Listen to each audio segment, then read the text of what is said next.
You did it, not on purpose. It doesn't save you. It's got the green light. That was maybe a bad connection. Okay.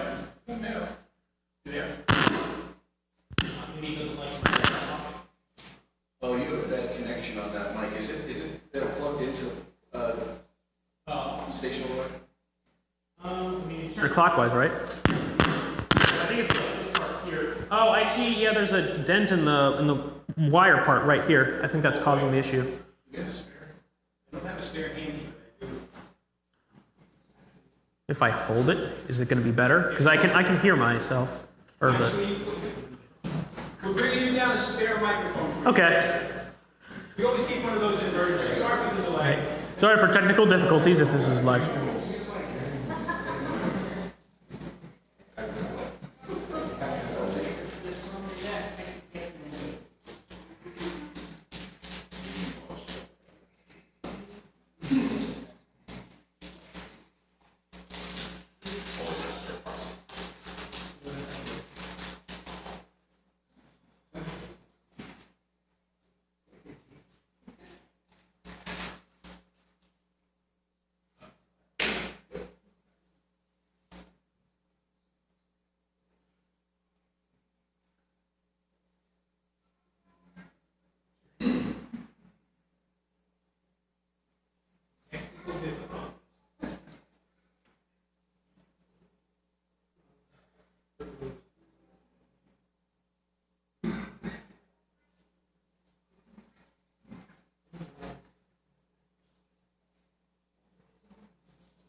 Yeah.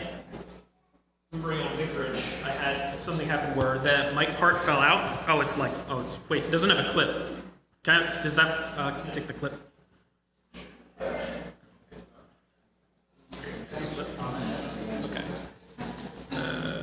It's just like, so like this. Oh, into that part. Okay.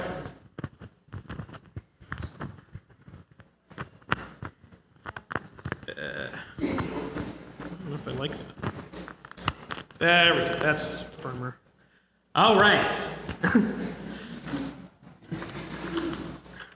Can you hear me now? All right. So, Christ Memorial has been having services since 1956. We're now in 2026, and a lot has happened over the course of the past 70 years. We're blessed to have with us today Linda and Guy, two of the congregation's founding charter members. It's great to have them both here with us today to help us recall and know the history of our congregation. Please join me in welcoming them.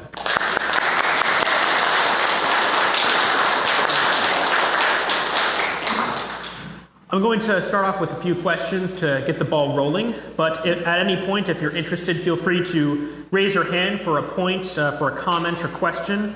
I certainly don't feel the need to dominate the discussion. So, our first question to start us off here, how did Christ Memorial as a church start out? In other words, how did the church come together? We might start with Linda. How about you? Okay, Pastor Greasy was assigned to do a survey of the area. He hit pay dirt when he hit the area where my mother, my grandmother, and at least 8 or 10 other congregants lived. And then he went through all the neighborhoods in the area and amassed quite a large crowd. Okay, so it was just like a door-to-door venture? Yes. Oh, okay, fascinating. And where did you wind up meeting? Where did you gather? Or Guy? Guy, if you want to answer that. The first service that was held of what we called Christ Memorial Lutheran Church here in East Brunswick was held in the school, and it was the first service was a Thanksgiving service, and there was approximately 70 people that attended the first service that Pastor Greasy conducted. What school was that? Oh, sorry. Oh, okay.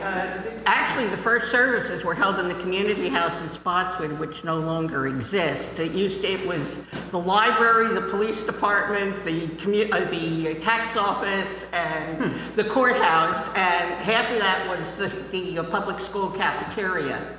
And we filled that up within 2 weeks, and then went to the Legion Hall. Wow. And then for special services, we used to use Irwin School. Oh, okay, gotcha. Up on Racetrack Road in East Brunswick. And it had a stage, so any Christmas pageant or, any kind of gathering like that, we would use Irwin School. Gotcha. Or different places that you all met then. Yeah. That's for sure.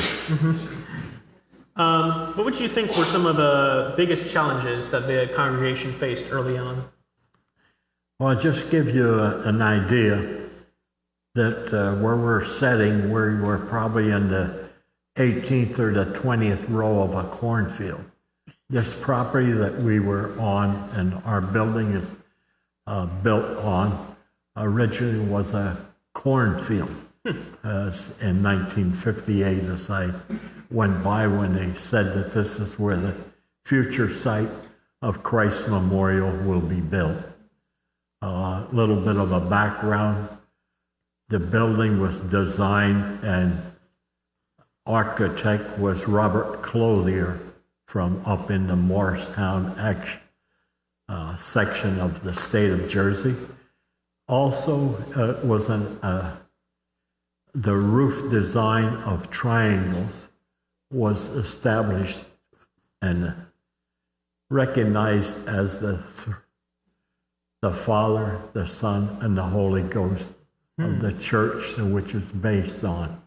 And the roof, as you look at both Fellowship Hall and the church body itself, was done with that triangle, and that was the design that was brought forth for Bob Clothier as the architect, and the congregation decided on that type of engineering and design for the building that we now worship in. Wow. Father, Son, and Holy Spirit. I did not think of that. I did not know that. Yeah. But I was too young to know that.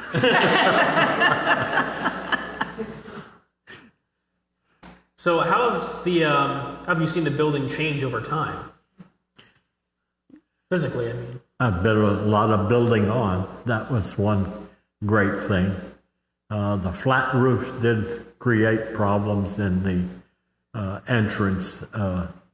We came in and was later changed to get rid of some of the water and extend the area out in where you walk into the church walkway. It's an overhang now where it hadn't been, that you had to sort of run in on rainy days like today. And we have that overhang built out now. As far as the classrooms, and that was part of the main, when you come in where your office is now in the secretary, that originally was classrooms in its earlier existence. And was that for, I guess, Crossroads, I guess, how long has that been around too? Can ask about that. We had East Brunswick Public Schools used the Fellowship Hall initially for kindergarten for a number of years. And then there was, is it Pixie? No. Oh, Tots and Blocks. Blocks. Used it for daycare or preschool for many, many years. And then when Pastor Scuderi came, he thought we needed a community outreach, and we started the daycare.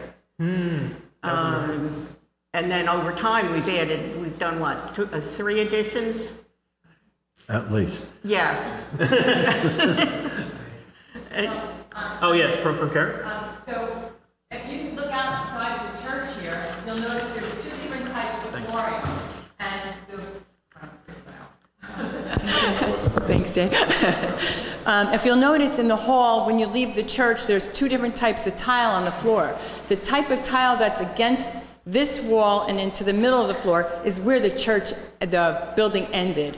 So everything that's newer stone is the addition in the front, and then right outside the ladies' room and the men's room was the back door. There was no classrooms. There was a dirt road and a dirt parking lot. And a parking lot. And you had to run in the pouring rain to the back because there was very little parking up front. So we all parked in the back in the grass. Remember those days? Yes. Those filthy days? But it's really interesting to see the two types of stone in the front. It does remind us that the hall was not like that, where you enter into the narthex. So that was a nice thing, too. That's great. Somewhere of the construction.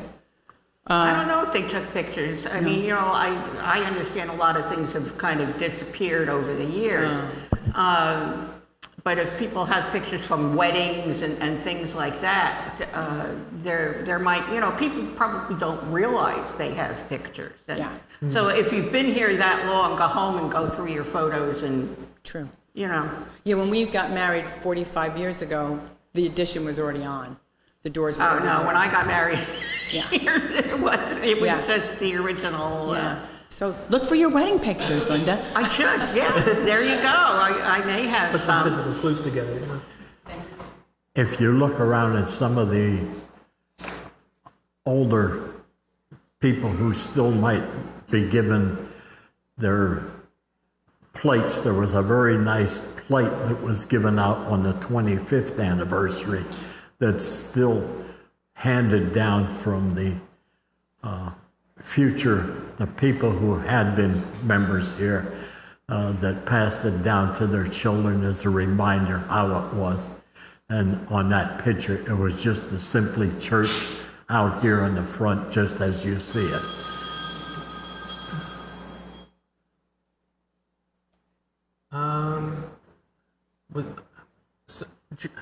Juliana, were you signaling to me? Okay. Oh, yeah. First of all, thank you so much for doing this. This is really exciting. I love hearing these stories, so thank you for that. I've always loved this cross. What can you tell me about? That was here originally. Okay. If you look at, depending on where you're sitting, mostly you can see it from the balcony. There is a crack in it, and somebody had taken a shot at it with a gun. And if you look at the ceiling, you can see where the bullet went through the window and grazed the ceiling in I here. feel like there's got to be quite a story there that someone was That's taking a all shot. we ever knew. Okay. I mean, we used to have kids ride bicycles down the roof because they thought it was cool, and you know. Sounds like fun. It was tough keeping the kids off the roof. So that's been here since day one. Yeah. The only other addition of anything that, the wooden Jesus back there was a young man that came when you... When I first started coming here, I came as an adult and needed to be confirmed and baptized. I was not baptized. So I went through a class, and this other, at the time I was in my early 20s, another guy was with me in the class, and he actually carved that statue of Jesus back there from a neighbor's tree. He had a cherry tree, fell down, and he was a sculptor, and he carved that, and he came to confirmation. He came to church for a couple months, and he vanished. Never seen him again, but he was the one who did that. That was back in 1980 Go figure. that he carved that. 79 or 80.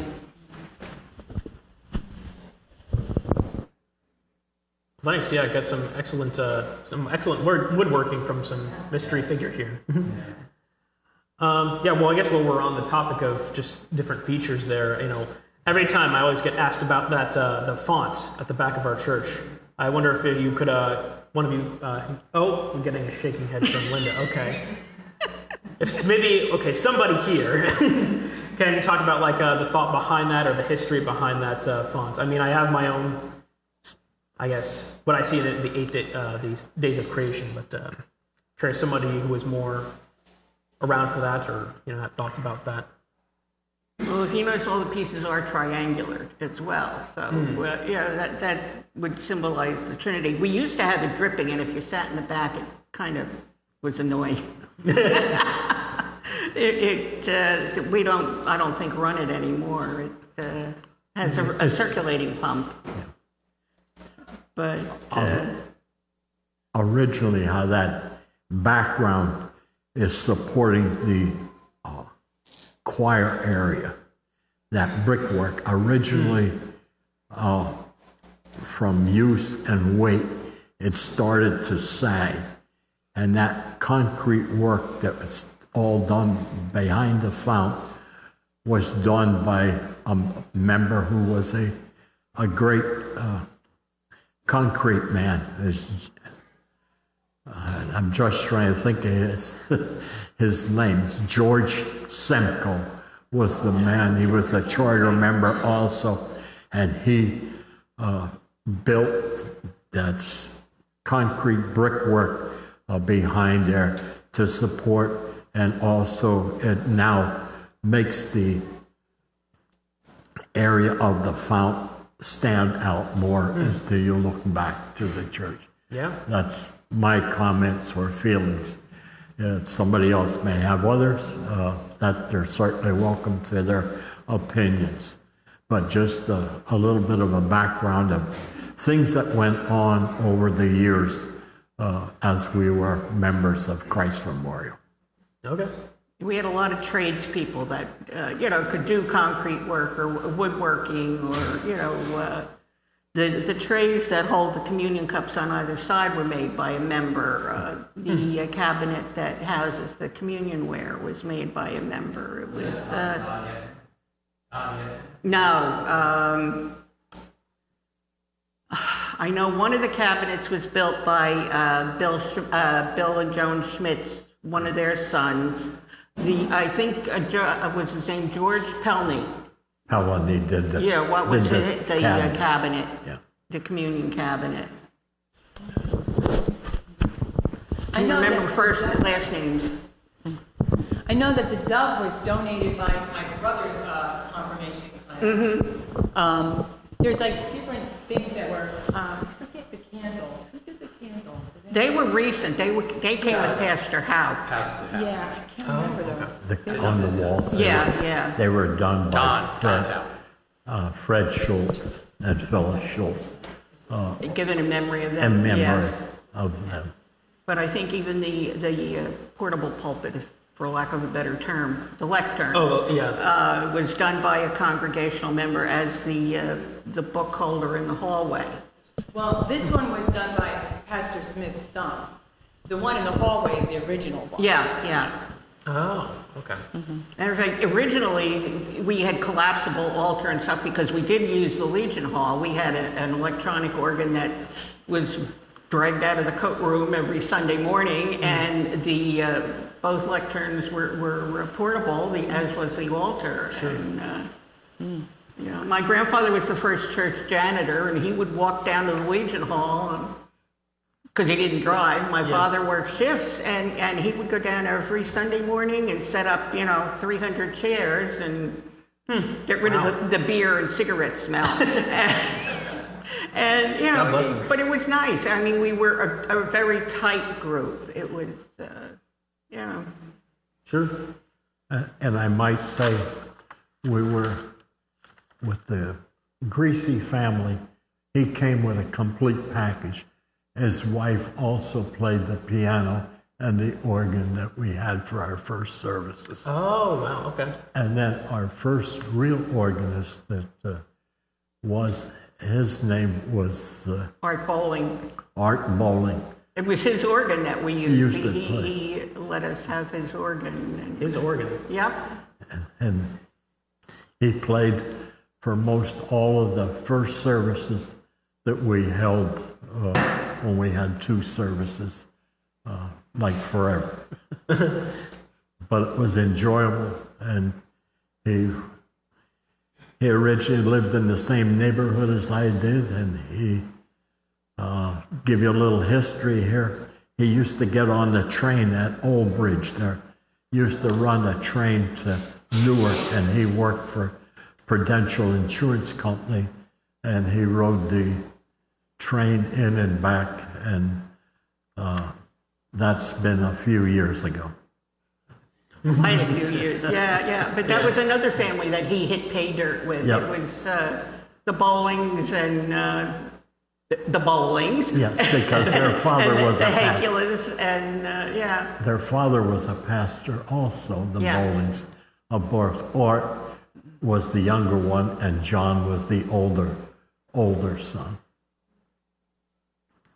They're dedicated, and John also used to teach Bible school, or not Bible school, but Sunday schools, and he was a man of well words and wisdom that we could use in our life, and it was enjoyable as younger people to have this type of help in your life as we live it.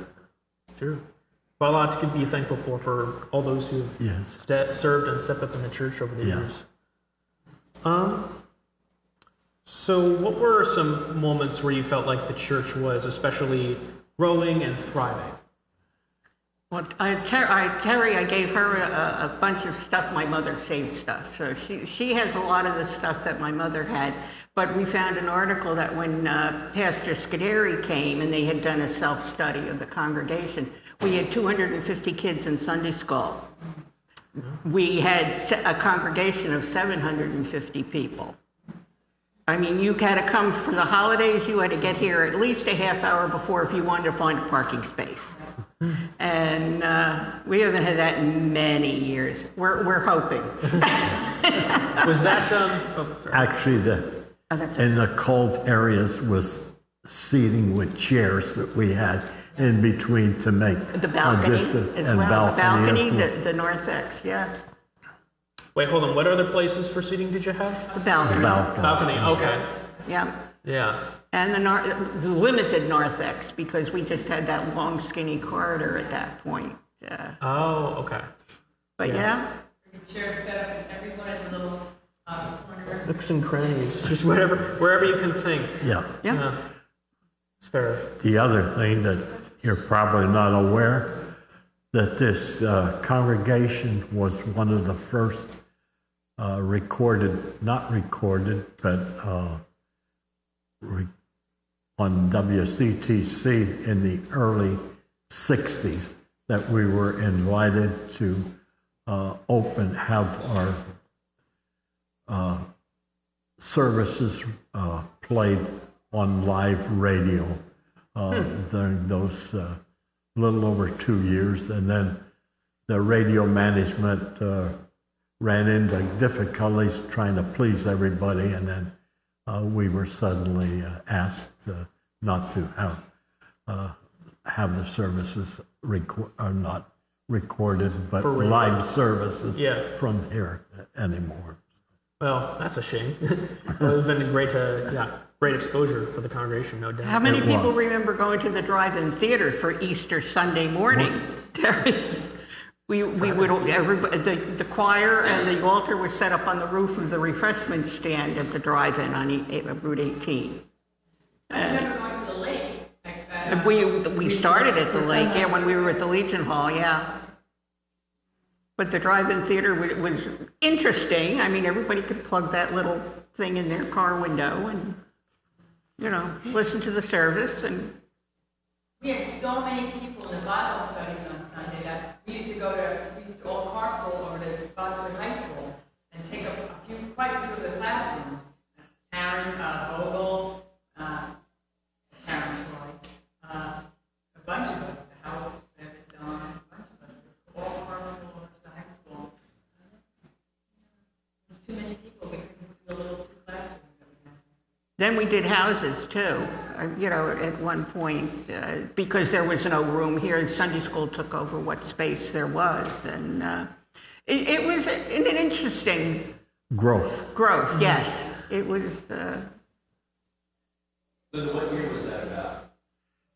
oh gee.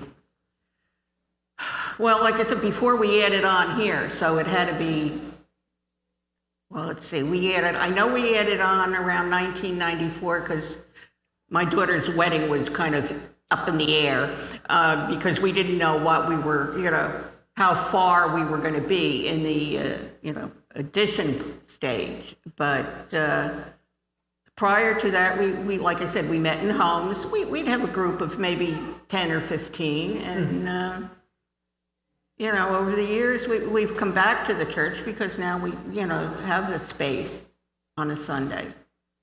Sure.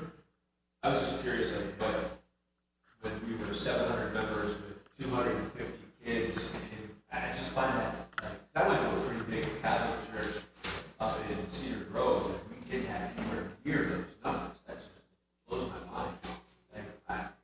And the fact that was in the mid-'80s even, that's really recently. Well, I'm trying to think of when Scuderi came. I want to say late 60s, maybe early 70s. Late 60s. Yeah, early 70s. Okay.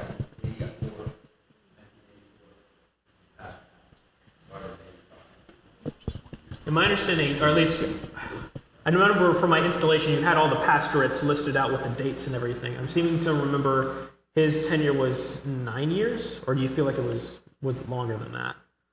Scuderi was a less. Okay. All right. Gotcha. So you had how many groups? Hold on. I think you said this. How many groups did you have? Like, so people were doing their like sort of small group Bible studies. There was always just one on a Sunday. Oh, okay. Yeah. I don't believe there was. We used to have regular confirmation class too. Mm-hmm. It was you met. When I started, we used to meet on a Saturday, and then for some reason we switched to a Friday, and the school bus would drop us.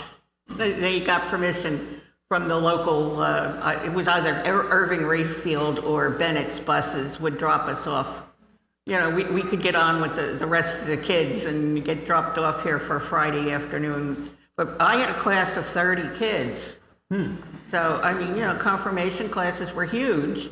And it wasn't when it was convenient to the parent or convenient to the kid. It was, that was the days that you went and there was no questions asked. You did it. Now, was this the bus? I think I heard from somebody. Was this called the Holy Rollers? Well, I don't know. That was Fred Marshall's thing. He has the bus that they used for camping. Oh, gotcha. Converted it, a school bus. Yeah, to a camper. And but Fred Linke drove who was in charge of the youth group, and we had a huge youth group. Mm-hmm. Some of us met our spouses there.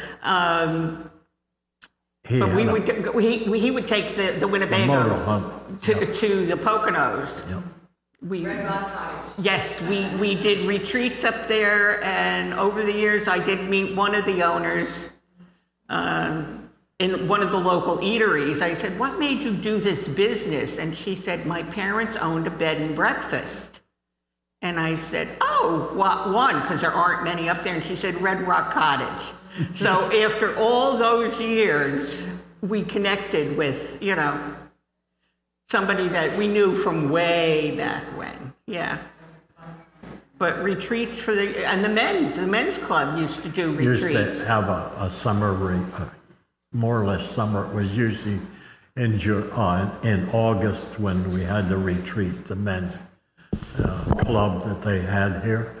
And also went to this area in the Poconos, and it was usually around 25 to 30 people that men that found time off to take time off from their family and have a retreat up there, and it was an enjoyable experience for all the men. So what did they do in the Poconos? I had a Bible discussions, and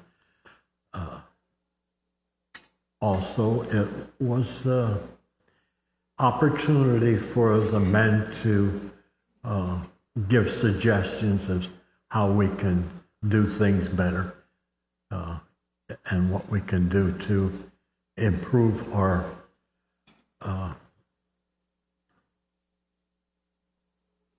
talking or being more involved with each other and families.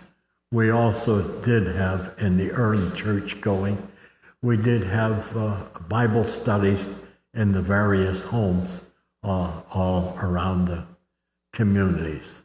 The various communities where different ones lived, and We had very educational and also got to know each other better by these Bible classes that we held at each other's homes. Fascinating.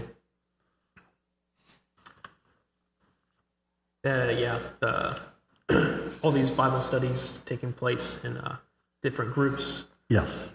It's a great way to be spiritually built up. How have you seen the congregation change over the years in terms of, well, any number of things? People, services, confirmation, Bible study, stuff like that? Well, lack of congregation. I mean, we've become a very small congregation. Same with Sunday school. We went for a long time with no Sunday school. Confirmation, I don't know if it still is, one-on-one kind of thing. You did it when you wanted to do it. When it became convenient for the kid, if they had sports or whatever, it wasn't a group, so you didn't get to know other kids of your particular age group. I mean, we were all very close, and to this day we always say, I wish we could find, different ones. It's the size, but I think it's also the times, and all the churches are struggling with attendance. We've lost people with ministers that didn't like their politics or their demeanor. We get fewer than we lose. We've lost a lot more than we've gained over the years, and I see now we're getting more and more new people. So we have great hopes for you. Oh boy. The pressure is on. Got it. Well, the other thing about how we were able to grow rather rapidly, we had two members of our congregation who were realtors, and as people were moving in, or even before they moved in, we had little resumes or write-up about the church, and it was Bob Simonson was one of the realtors, and the other one was Helen Pollock. And what they did is they gathered the information from the church and gave it to all prospective buyers that came into the church, and it was a very good evangelism tool that we made use of, and it was great for the growth of our congregation. Wow, cool. I'm surprised that they were allowed to do that. Right. Hey, we're talking about now and then. Okay, yeah, that's okay. Yeah. Big difference. All right, fair enough. Yeah. We had mentioned the men's club. There was the women's guild, and of that there were little divisions. There was the nursery circle, the kitchen circle. They had an evangelism circle. I can't think of any others. But then the kitchen circle, the women all got too old and said, we're not doing this anymore. They became the sunshine circle, and they would send get-well cards and birthday cards to the congregants. And they also would visited the Pine Brook. We had Pine Brook. That was a ministry, yeah. The nursery was it was a nursing home. Yep, is what it was. The classic nursing home. My grandmother spent a tremendous time there. She loved it. The church came once a month and did a service. And also at Christmas time, we had a tree. Well, we had a tree and with tags on with names on it, who you could buy gifts for those particular individual needs in the nursing home. Is that the history behind the giving tree, or is Yes. that okay? Gotcha. All right, puts that together. All right. Well, just I like hear bits and pieces of the history and just getting a story. Okay. Together. No, I hope that we Entertain the folks in the nursing home too. We'd bring Also. food and goodies, and we'd dance with the people. It was the Sharks. The choir would go for the Yeah. holidays. It was. Remember the Sharks? They would get all that together.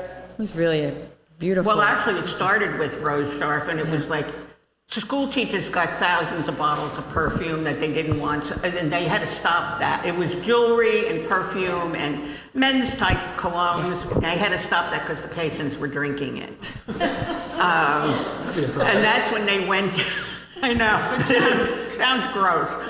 But that's when they went to the specific items that, Sadie could use a pair of slippers, or John could use a sweatshirt, or. Or a radio. Or Yeah, things like that. various It things was, that but the it was- individual tastes or needs were. Yeah. But it was a nice outreach. It was, and I think that was one reason my grandmother loved it there, because she did see people from church. Yeah, sure. At least once a month, and, What nursing home was that? Pine Brook. Oh, Pine Brook, gotcha. in Englishtown, which I think they've expanded. I haven't been by it lately, but. It's been remodeled. Remodeled. Remodeled and, greatly. The standards of your basic nursing homes have come a long way from, but, Sure, what they- like everything else, things have changed. Speaking of which, what about the community itself? Like around the churches around? Or maybe Well, we have a lot more churches. I mean, we were the first Lutheran church in this area, because I know the Drusts and the Wargos and all of them went to Bound Brook for service. Then came, Good Shepherd and Nativity. Wisconsin is the newest of the Lutheran churches, but Nativity now has closed. So, our nativity, that's a Catholic church, right? No. No, Oh, it no, was It's a Lutheran. it was an It's ELC. LCA. Yeah. Oh, ELCA, gotcha. Yeah. And the Wisconsin one is still operating, Yeah. but they don't have no daycare anymore, or nursery school. That has been closed for quite a few years. Well, we've gotten a lot more nursery schools and preschools and Oh, in the daycares, area, so yeah. it's kind of hard to compete, in that field. But I remember when they were looking for architecture for this church, my father was on the building committee, and we went down to Tinton Falls to Luther Memorial. Theirs is a similar principle of triangular, that was the time of very modern architecture too. Also, the Presbyterian, East Brunswick's Presbyterian Church is the same architect. Is that Trinity? Trinity, Okay. yeah. And then we went to a church up in Newton. We had to, check out the design and that kind of thing. So it was, you just didn't pick an architect out of the air. You went around and looked at what they did build and, Sure. what you wanted to build. And our altar happens to come from a very talented, he's no longer living, furniture builder in New Hope, Lambertville area. And I've since caught his business on PBS in the Poconos. It was George Nakashima. Oh, really? Yes. Yeah. Oh, so that's And worth his a lot of daughter money. now has the business. So our altar then is worth money because he's a well-known. Oh, yeah. Oh, And I wow. just saw a piece of a chair that he did on Antiques Roadshow. And Wow. yeah, he very, very talented, very renowned woodworker. Wow. So yeah. Now that you were mentioning, you've been talking about the triangular architecture. Now this makes more sense to me in terms of like the You've seen the altar. yeah, Yeah. seeing the altar. Okay, that's good to know. I have some more questions, but I just wanted to briefly stop and check in to see if there's other questions or whatnot from the rest of the congregation. Oh, yeah, maybe from Bob. The history of the organ. This organ is newer. Our first organ came from, I believe, a movie theater. And over the years, it wasn't always maintained properly. This one, we did fundraise. Margie Dress would run bake sales.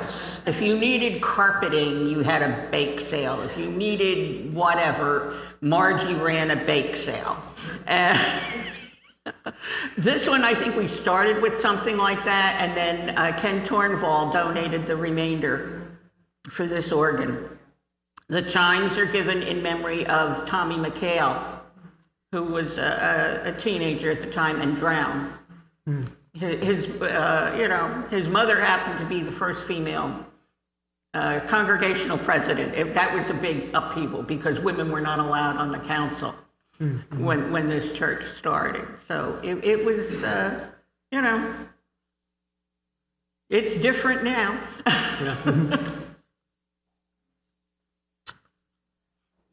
Okay. All right.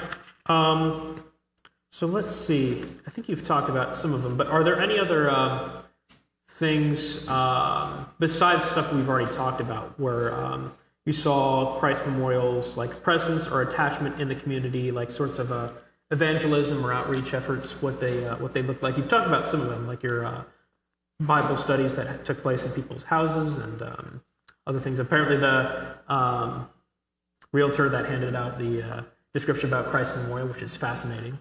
Other things that come to mind? We used to participate in the, well, you've mentioned the clergy council. Oh, yes. Well, we used to participate in the ecumenical services, and it would be either the Wednesdays during Lent or the Wednesdays during Advent, plus a Thanksgiving service. And we have not done that in Years. 40 years. Mm-hmm. But it was interesting to go to the synagogue or go to the Catholic Church. And actually here we had one of the priests from Spotswood, Pastor Scuderi, had laryngitis. Oh, okay. So one of the priests came and did, gave the sermon. And, it was interesting to participate in these various religions, We were all a family. Yep. United for Christ. And that's the best way I can resume it and say it. And it was enjoyable because we all had time for each other. And nowadays we don't have time for anybody. It's our way of life has changed dramatically. Oh, yes. Dorothea. Has got a mic to press. Can you hear me okay? We can hear you. I grew up in New York.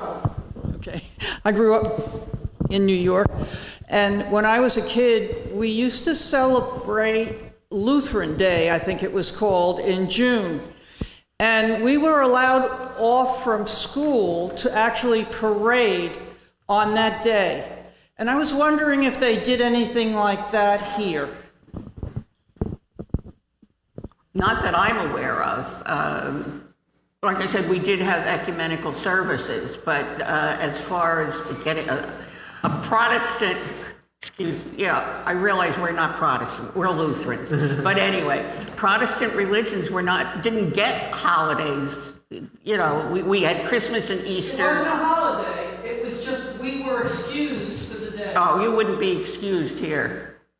Now the Board of Education has to approve it. And, there's so many other holidays that, the Catholic kids did get off we had half a day on Fridays in public school because they used, the teachers, a lot of them were from Pennsylvania and they went home. And then the other was they used the schools for catechism for Immaculate, because Immaculate only had that barrack-shaped building over by the funeral parlor in Spotswood. And, the nuns would come, and that was before they built the big facility over on Manalapan Road. Was it June 26th, perchance, the day? I think it was like the second Thursday of the month, or maybe the last Thursday. I was just curious if it was like for the presentation of the Augsburg Confession, why they chose a particular day. I honestly don't know. Okay. I know it was consistent every year. Fascinating. And it was only in the 50s and 60s to some point, and then it stopped. Oh, okay. Some rich history there in terms of Lutheranism. Yeah, Lutheranism, yeah. In terms of marketing, I remember that Pastor Scuderi, I think it was, we used to get all this paperwork and go knock on doors in the community.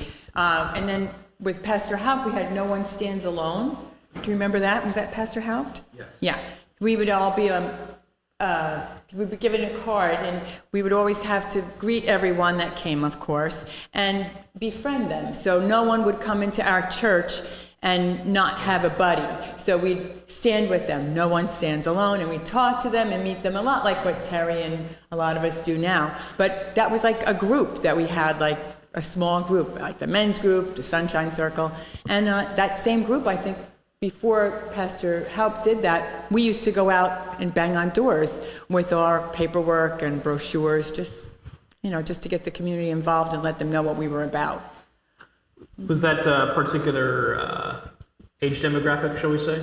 No. Oh, No? the people, for The us people that who were did knocking on doors. No, it was anybody that wanted to be in the group. Yeah. Okay. Yeah. When did you do that? Oof, it was, God. Like time of day? Oh, trying it to was think. Saturday mornings. I Oh, that think it makes was. sense. Yeah, Saturday mornings, Yeah. I think. Okay. Yeah. I was thinking logistically. I was like, Yeah, how did no. you do that if you were working during the week? Yeah. Well, back then, a lot of the females, and we didn't work.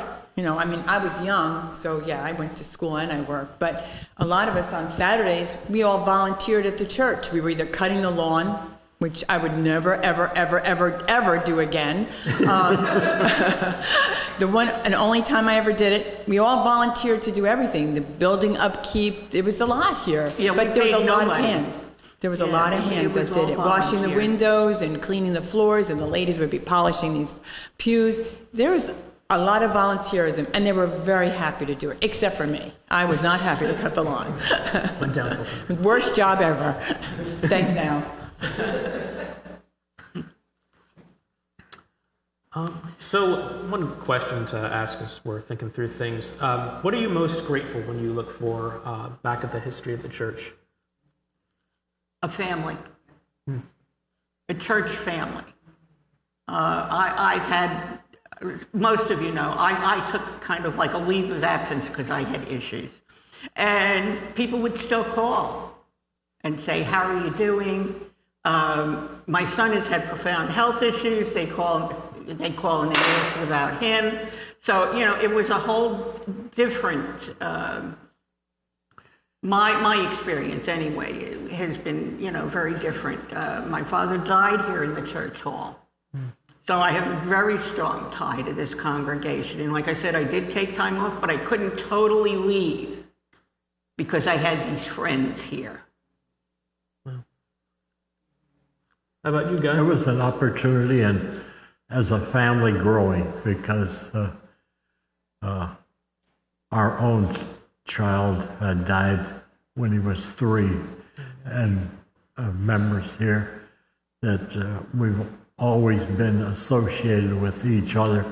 But the problem is now I've outlived a lot of them, and I thank the Lord for it. And it's an opportunity to look back as to what different people meant to you in your life and how you used it to be with those around you who are in need. And not say I'm the best need giver, but I at least give the opportunity to share what I have. And as you might know now, I take care of I have a power of attorney for a person that's in the nursing home, and she's been in the nursing home for the last 6 years.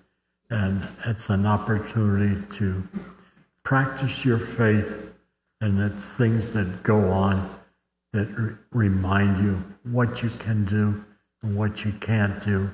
And it's all under the Lord's control to do the best you can with what you have. Amen.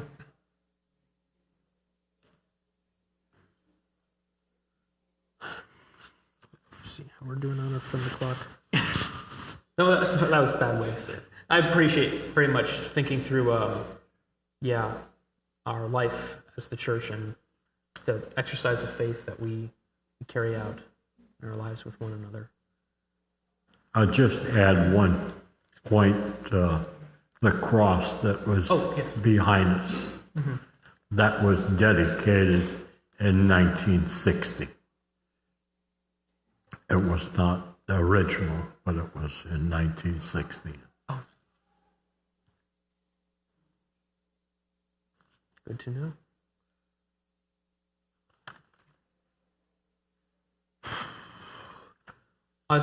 We got Terry.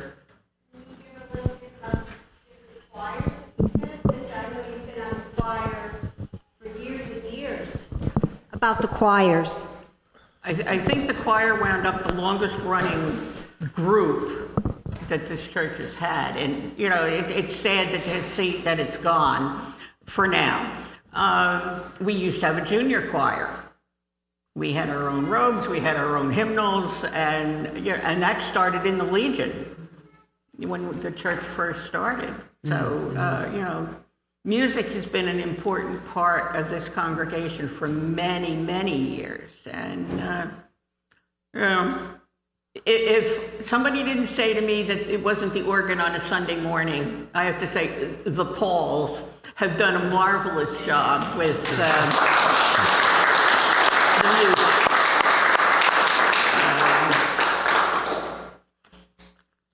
In fact, people have come back to the church and visited and not known that there wasn't an organ playing up there. Yeah. So kudos.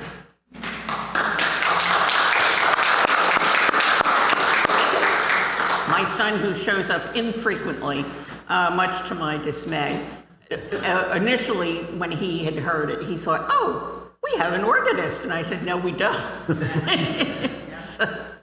But yeah, it's been a wonderful contribution to a time when we need it. I mean, music is such a part of I believe, the Lutheran religion, and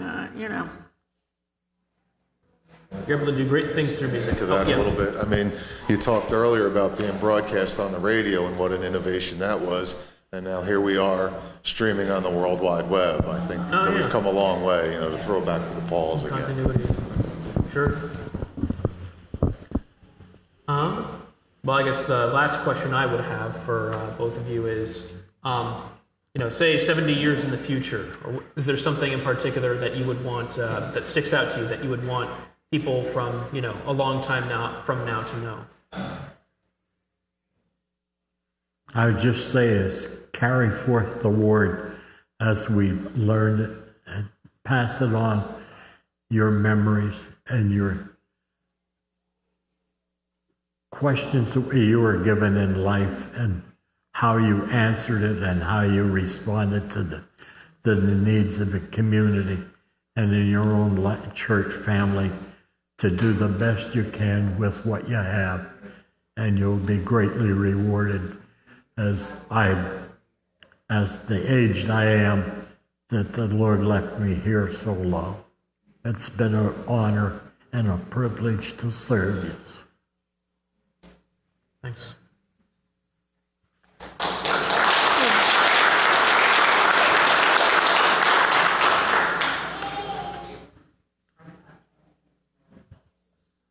Christ-like caring, that's what we should carry into the future. Christ-like caring, for those who did not hear on the live stream. Anything from you, Linda? what I'd like to see come down the line, I'd like to see this congregation overflowing again. Mm-hmm. I have a few more years, hopefully, but it would be nice to see the pews filled on a Sunday morning, to see 100 kids in Sunday school. I won't even say 250, 100 kids in Sunday school, and see these pews filled on a Sunday morning. Mm-hmm.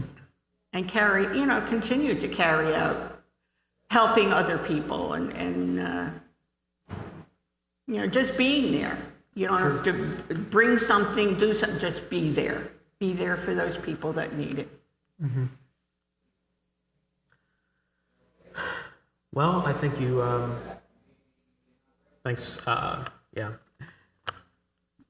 It greatly strengthens our faith, right, when we get to see other people sharing that and participating in this Christ community with us, for sure. That's all I have, unless anyone else in the audience here has any other final comments or questions. Okay. Oh, Karen. Linda, God, thank you so much for being here and sharing your wisdom, your thoughts, your memories. Thank you so much, guys. I really appreciate it. Yes, very much. Thank you.